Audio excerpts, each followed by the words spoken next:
પાડવાનો સેકન્ડનો ફોટો બસ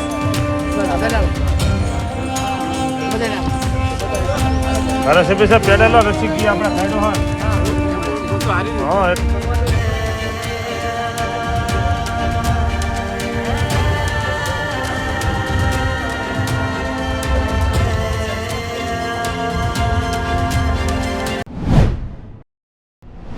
શું કહેશો આ જીત બાબતે? શું કહેશો કોંગ્રેસના કાર્યકર્તાને? શું કહેશો જનતાને? સમગ્ર બનાસકાંઠા જિલ્લાના તમામ મતદારોનો આભાર માનું છું. ગુજરાતમાં ઓલ ઇન્ડિયામાં જેણે પણ સમર્થન આપીને ક્યાંક બહારના જિલ્લાના લોકો બનાસકાંઠાના મતદારો હતા એને મતદાન મથક સુધી લાવીને મતદાન કરાવ્યું. એટલે ઓલ ગુજરાતની અંદર જે કાંઈ વ્યક્તિગત રીતે લાગણી હોય, પાર્ટીની લાગણી હોય, આ તમામ લોકો સહભાગી બન્યા એમનો આભાર માનું છું.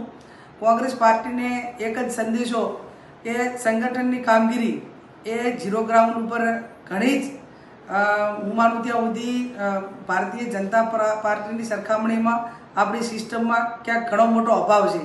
અને એના કારણે ઉમેદવાર ચૂંટણી લડતો હોય ત્યારે એ પોતાના દમ ઉપર લડવું પડે, પોતાના સમાજની તાકાત ઉપર લડવું પડે.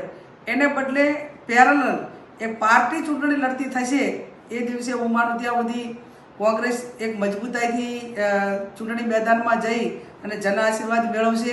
બનાસકાંઠાએ એની શરૂઆત કરી દીધી છે.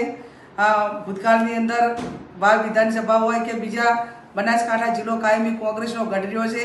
અહીંયા મતદારો કોંગ્રેસની સાથે છે, પણ ક્યાંક નાના મોટી સિસ્ટમનો અભાવ હોય, પક્ષ વિરુદ્ધના કામો જે કરતા હોય એ લોકોને જે પાર્ટીના પેલા નિયમ પ્રમાણે એને કોઈ સ્થાન ન હોવું જોઈએ આવું હું પોતે માનું છું. કેમ કે જે માણસ ખોટું કરે છે એને તમે ખોટાને કોઈ નાના મોટી સજા ના કરો અથવા તો એને પક્ષમાંથી દૂર ના કરો તો બીજા એનાથી પ્રેરિત થતા હોય છે. અને પ્રેરિત થતા હોય છે એટલે દિન પ્રતિદિન પાર્ટીને નુકસાન થતું હોય છે. એટલે હું એમને કોઈને સલાહ આપવા માટે સક્ષમ નથી કે સલાહ માટે મારો પોતાનો કોઈ અધિકાર પણ નથી. પણ મારા લેવલનું નાનું સંગઠન જે મારાથી નીચેના કાર્યકરો કામ કરવાવાળા છે એમને મેં ફ્રી હિટ આપીને કાયમી એ જે રીતે કામ કરવા ઈચ્છે છે એમાં મેં કાયમી એમનું મનોબળ પૂરું પાડ્યું છે. એ નાના મોટું કામ કહે તો પૂરેપૂરું કર્યું છે. અને એક સિસ્ટમ માટેનું કામની સિસ્ટમ એ મારી કાયમી પાર્ટી માટેની એક બંધ રહી છે. પાર્ટીના વિરુદ્ધમાં કોઈ પણ મારો સગોભાઈ કામ કરે તો મેં પણ ક્યારેય એને લેટકોની ભાવના રાખી નથી. એટલે મને પોતાને જ્યારે ઈમાનદારી સાથે કામ કરવાની વાત આવે તો મેં ક્યારેય પણ કોંગ્રેસ પાર્ટીના કોઈ પણ નાનામાં નાનો કાર્યકર ચૂંટણી મારા પોતાના મદદથી લડવાનો હોય તો એને પૂરેપૂરા જીતાડવા માટેના પ્રયત્નો કર્યા છે. અને એટલા માટે પાર્ટીના લોકો પાર્ટી સાથે વફાદારીથી કામ કરે એવી હું વિનંતી કરું છું. ખરેખર તાલુકા વાઇઝ મારે પોતાને ત્યાં આભાર માનવા માટે જવું પડે, પણ એ અભિવાદન આપવા અને અભિનંદન આપવા માટે ભાભર આપણી સૌની વચ્ચે તમામ આગેવાનો વધાર્યા છે. સૌનું ભાવભીનું સ્વાગત કરું છું. બધાનો ખૂબ ખૂબ હૃદયપૂર્વક આભાર માનું છું. મા જગદંબા ભવાની માને પ્રાર્થના કરું કે જે ક્ષત્રિય સમાજનું ઋણ એ અમારા ઉપર છે એ ઋણ ઉતારવાની મા જગદંબા અમને સૌને જે અમારા બધા જવાબદાર આગેવાનો છે એને શક્તિ આપે. અને ગરીબ પરિવારની દીકરી છું, પણ જ્યારે જ્યાં પણ તમારે જરૂર પડશે ત્યાં કોઈ દાડો પીછેહટ નહીં કરું એની આપ સૌની ખાતરી. આજે બનાસકાંઠાનું નામ રોશન એ બનાસકાંઠાના 18 આલમ 36 કોમ તમે બધાએ કર્યું છે. ના ભૂતો ના ભવિષ્ય લાખો કરોડો રૂપિયા ખર્ચો કર્યો હોય સામે.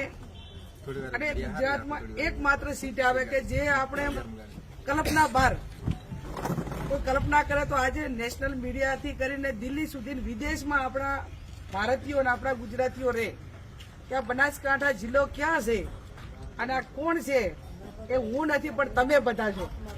અને તમે બધા છો એટલે હું છું. હું તો નિમિત્ત છું જેણે 6 લાખથી વધારે બટન સામે દબાવ્યું. વિશેષમાં ક્ષત્રિય સમાજે પોતે વળતો આપ્યા, પણ બીજાને લોકશાહી ઢબે નર્મ ભાવે વિનંતી કરી કે અમે કાયમી તમારી સાથે રહ્યા છે ને આ વખત અમારી સાથે રહો. અને એ તમારી વિનંતી એ તમામ નાના સમાજો ગ્રાહ્ય રાખી એને પણ તમે બધા સાચવજો. આજે તમારા સાથે હું બધાને ઓળખતી હોઉં ના ઓળખતી હોઉં, તમે બધું એમનું ટાપુ કરવા માટે સક્ષમ છો, પણ ક્યાંય મારી નાના મોટી જરૂર પડે, એક નાના મોટી ઓલા ખિસકોલી જેવડી, તો પણ તમે જેનું કબૂલાતનામું લઈને આવ્યા છો એ કબૂલાતનામું કોઈ પણ પ્રકારનું ટાપાનું હશે તો એમાં અડધી રાતે પણ તમારી બેન તરીકે, દીકરી તરીકે અને બધે ચૂંદડી ઓઢાડી છે. એ ચૂંદડીની માન મર્યાદા મોભો એ કાયમી ગેની બેન એનો સમાજ અને પરિવાર રાખશે.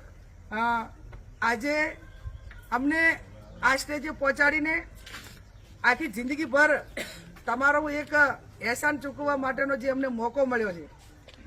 નોંધ કદાચ 2009માં બનાસકાંઠા એક જીત્યું હોત કે 14માં તો એની કોઈ ના લ્યો, પણ આ કટોકટીના સમયને એક મજબૂત વિપક્ષ, અને હું માનું ત્યાં સુધી ભગવાનની કૃપા થાય તો કેન્દ્રમાં સત્તા પરિવર્તન પણ થશે જ. આજે એક સીટના માધ્યમથી આપણે ક્ષત્રિય સમાજને વિનંતી કરી હતી કે એક બાજુ શક્તિસિંહજી ગોહિલ છે અને એક બાજુ પાટીલ સાહેબ છે, તો એક બાજુ જાગીરદાર સમાજનો મોભી એને સીટ મળશે તો એક દિલ્હીની અંદર ગૌરવ અનુભવશે અને કોલર ઊંચા કરશે. આજે એમનો ફોન આવ્યો અને પ્રિયંકાજીએ અને શેષ નેતૃત્વે શક્તિસિંહજીને અભિનંદન આપ્યા કે ખરેખર ગુજરાતની અંદર ખાતું ખોલું, ભાજપની હેટ્રિક કોઈ રોકી હોય તો એ શક્તિસિંહ ગોહિલે રોકી છે.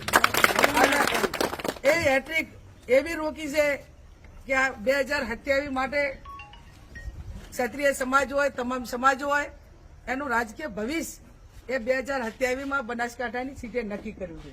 અને નક્કી કર્યું છે ત્યારે હવે ક્ષત્રિયની જે વ્યાખ્યા લાગે એમાં બધા એક રહેજો, એમાં વિભાજન ના કરતા. રાજપૂત હોય, ઠાકોર હોય, જાગીરદાર દરબારો હોય કે તે ક્ષત્રિયની વ્યાખ્યામાં આવે છે. આ તમે બધા એક થઈને જે નાના મોટી તમામ ચૂંટણીઓમાં, તમામ નાના મોટા કામોમાં, તમામ નાના મોટા પ્રકારના કોઈ ઇસ્યુમાં, કોઈ પણ નાના મોટા ધંધા રોજગારમાં આ બધા તમે એક રહેશો તો એમાં ખૂબ મોટો ફાયદો દરેક ક્ષેત્રની અંદર થશે.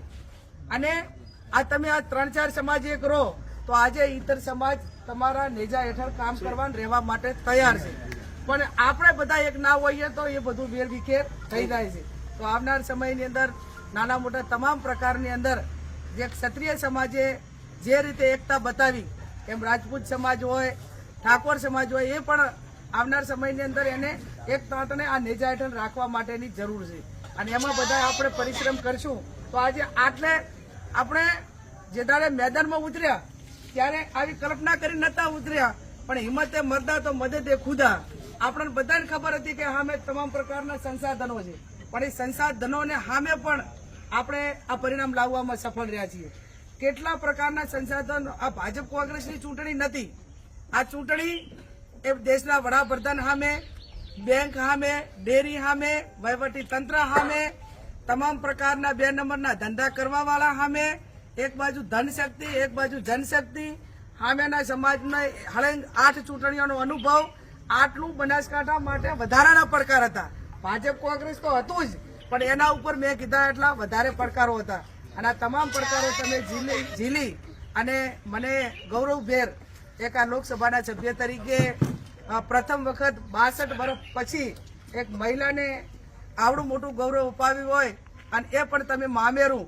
હવે આ મામેરું એ ખૂબ મોટો મર્યાદાવાળો શબ્દ, અને આખા દેશની અંદર મામેરાની મીડિયાએ નોંધ લીધી. એટલે હું આપ સૌને ખાતરી આપું છું કે મારું મામેરું ભરવામાં તમામ સમાજે કંઈ બાકી રાખ્યું નથી. ક્ષત્રિય સમાજે ચૂંદડી ઓઢાડીને ધર્મની બેન તરીકે જે એક ખૂબ મોટી ઇજ્જત આપી અને ખૂબ મોટું બહુમાન આપ્યું, ખૂબ મોટી મદદ કરી, એ બદલ આપ સૌનો ખૂબ ખૂબ હૃદયપૂર્વક આભાર માનું. એક આ ઝૂંપડી જેવા એક ઝાડખા નીચે આવીને તમે બધે મારું સન્માન કર્યું એ બદલ પણ